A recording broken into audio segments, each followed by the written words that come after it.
ಒಕ್ಕಲಿಗ ಜನಾಂಗದ ನಿರ್ದೇಶಕನಾಗಿ ಇದು ಅವೈಜ್ಞಾನಿಕವಾಗಿದೆ. ಇದನ್ನ ನಾವ್ಯಾರು ಒಪ್ಕೊಳ್ಳಕ್ಕೆ ರೆಡಿ ಇಲ್ಲ. ಅಲ್ಲ, ಜಾತಿ ಗಣತಿ ಬೇಕು ಸಮಾಜದಲ್ಲಿ. ಈ ರೀತಿ ಅವೈಜ್ಞಾನಿಕವಾಗಿ ಅಳಸಲು ಇದು 10 ವರ್ಷದಿಂದ ನಡೆದಿರತಕ್ಕಂತ ಇಂಥದ್ದು ಸರಿಯಲ್ಲ. ಉಗ್ರ ಹೋರಾಟ, ಇದನ್ನು ಅಕ್ಸೆಪ್ಟ್ ಮಾಡ್ಲಿಕ್ಕೆ ಸಾಧ್ಯವೇ ಇಲ್ಲ. ಸರ್ಕಾರ ಜಾತಿ ಗಣತಿ ವರದಿಯನ್ನ ಈಗ ಜನತೆ ಮುಂದೆ ಇಡಲಿಕ್ಕೆ ಮುಂದಾಗಿರುವಂಥದ್ದು. ಈ ಬಗ್ಗೆ ಒಂದಷ್ಟು ಪರ ವಿರೋಧ ಚರ್ಚೆ ಕೂಡ ಆಗ್ತಿದೆ. ಇವತ್ತು ರಾಜ್ಯ ಒಕ್ಕಲಿಗರ ಸಂಘದ ಮಹತ್ತರವಾದ ಸಭೆಯನ್ನು ನಡೆಸಲಾಗ್ತಿರುವಂಥದ್ದು. ಈ ಬಗ್ಗೆ ಮಾತನಾಡಲಿಕ್ಕೆ ಡಾಕ್ಟರ್ ಅಂಜನಪ್ಪ ಅವರು ನನ್ನೊಂದಿಗಿದ್ದಾರೆ. ನೇರವಾಗಿ ಅವ್ರನ್ನ ನಾನು ಮಾತಾಡಿಸ್ತಾ ಹೋಗ್ತೀನಿ. ಸರ್, ಏನಿದು ಸರ್ಕಾರ ಜಾತಿ ಗಣತಿಯನ್ನು ಮುಂದೆ ಇಡ್ತಾ ಇದೆ, ಇವತ್ತು ಮಹತ್ತರವಾದಂತಹ ರಾಜ್ಯ ಒಕ್ಕಲಿಗರ ಸಂಘದ ಸಭೆ ಆಗ್ತಿದೆ ಅನ್ನುವಂಥದ್ದು, ಎಲ್ಲ ಒಂದು ಕಡೆ ಒಕ್ಕಲಿಗರ ಅಂಕಿಅಂಶ ತಪ್ಪಾಗಿದೆ ಅನ್ನುವಂಥದ್ದು ಚರ್ಚೆ ಆಗ್ತಿದೆ.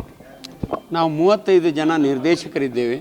ಪ್ರೆಸಿಡೆಂಟ್ ಇದ್ದಾರೆ, ಸೆಕ್ರೆಟರಿ ಇದ್ದಾರೆ, ಆಫೀಸ್ ಬೇರರ್ಸ್ ಇದ್ದಾರೆ. ಇಂಡಿವಿಜುವಲಿ ನಾನೊಬ್ಬ ಒಕ್ಕಲಿಗ ಜನಾಂಗದ ನಿರ್ದೇಶಕನಾಗಿ ಇದು ಅವೈಜ್ಞಾನಿಕವಾಗಿದೆ, ಇದನ್ನು ನಾವ್ಯಾರು ಒಪ್ಕೊಳ್ಳೋಕ್ಕೆ ರೆಡಿ ಇಲ್ಲ ಅನ್ನೋ ಒಂದು ಸಂದೇಶ ಸಮಾಜಕ್ಕೆ ಹೋಗಲಿ. ನಮ್ಮದೊಂದೇ ಸಮುದಾಯ ಅಲ್ಲ, ಜಾತಿ ಗಣತಿ ಬೇಕು ಸಮಾಜದಲ್ಲಿ. ಈ ರೀತಿ ಅವೈಜ್ಞಾನಿಕವಾಗಿ ಅಳಸಲು ಇದು 10 ವರ್ಷದಿಂದ ನಡೆದಿರತಕ್ಕಂಥ ಇಂಥದ್ದು ಸರಿಯಲ್ಲ ಅನ್ನೋದನ್ನು ನಾನು ಸ್ಪಷ್ಟವಾಗಿ ಹೇಳಬಲ್ಲೆ. ಒಂದು ವೇಳೆ ಸರ್ಕಾರ ಜಾತಿ ಗಣತಿಯನ್ನು ಮುಂದೆ ಇಟ್ಟರೆ, ಜನತೆ ಮುಂದೆ ಇಟ್ಟರೆ, ಇದನ್ನು ವರದಿಯನ್ನು ಸಲ್ಲಿಸಿದರೆ ಮುಂದಿನ ನಡೆ ಏನು ಅಂತ ಹೇಳಿ ರಾಜ್ಯ ಒಕ್ಕಲಿಗರ ಸಂಘದ್ದು ಉಗ್ರ ಹೋರಾಟ, ಸಿಂಪಲ್ ಉಗ್ರ ಹೋರಾಟ. ಇದನ್ನು ಅಕ್ಸೆಪ್ಟ್ ಮಾಡಲಿಕ್ಕೆ ಸಾಧ್ಯವೇ ಇಲ್ಲ.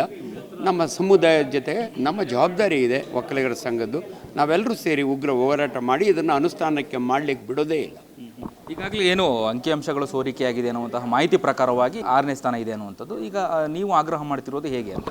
ಇಲ್ಲ, ನಮ್ಮ ಕಮ್ಯುನಿಟಿ ಇಡೀ ಇದು 6.5 ಕೋಟಿ 7 ಕೋಟಿ ಏನಿದೆಯಲ್ಲ, 2ನೇ ಸ್ಥಾನಗಾದರೂ ಬರಲೇಬೇಕು. ಇವತ್ತು 6ನೇ ಸ್ಥಾನಕ್ಕೆ ತೊಗೊಂಡೋಗಿದೆ, ಅದು ಸಾಧ್ಯವಿಲ್ಲ. ವೈಜ್ಞಾನಿಕವಾಗಿ ಮಾಡಲಿ, ನಾವೇನು ಅದಕ್ಕೇನು ಸದಾ ಒಪ್ಕೊಳ್ಳೋಕೆ ರೆಡಿ ಇದ್ದೀವಿ. ಅದರಿಂದ ಅವೈಜ್ಞಾನಿಕವಾಗಿ ಆಗಿರೋದ್ರಿಂದ ಇದನ್ನು ಒಪ್ಕೊಳ್ಳೋಕ್ಕೆ ನಾವೆಲ್ಲರೂ ತಯಾರಿಲ್ಲ. ಓಕೆ, ಮುಖ್ಯಮಂತ್ರಿ ಸಿದ್ದರಾಮಯ್ಯ ಅವರಿಗೆ ಏನಂತ ಆಗ್ರಹ ಮಾಡ್ತೀರಿ ಅಂತ ಒತ್ತಾಯ ಮಾಡ್ತಿದ್ದೀರಾ ಅಂತ ಈ ಮೂಲಕ ನೀವು?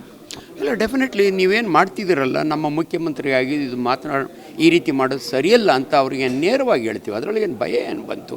ನೀವು ವೈಜ್ಞಾನಿಕವಾಗಿ ಮಾಡಿ, ಒಬ್ಬ ರಾಜ್ಯದ ಮುಖ್ಯಮಂತ್ರಿಯಾಗಿ ನಿಮ್ಮ ಜವಾಬ್ದಾರಿ ಇದೆ, ಸರಿಯಾಗಿ ಮಾಡಿ ಅಂತ ಹೇಳ್ತೀವಿ. ಓಕೆ, ನಿಮ್ಮ ಒಂದು ಅಂಕಿಅಂಶ ಪ್ರಕಾರ ಎಷ್ಟು ಜನಸಂಖ್ಯೆ ಇದೆ ಒಕ್ಕಲಿಗರು ಅನ್ನುವಂಥದ್ದು? ಭಾಳ ತಪ್ಪು ಮಾಹಿತಿ ಇದೆ. ಗಂಗಟ್ಕಾರರು 87,000, ಮಾರ್ಚರು 3,500, ಇದೆಲ್ಲ ತಪ್ಪಿದೆ. ವೈಜ್ಞಾನಿಕವಾಗಿ ಮಾಡಿ ಅದರ ಪ್ರಕಾರ ಮಾಡಿ ಅಂತ ಹೇಳ್ತೀವಿ.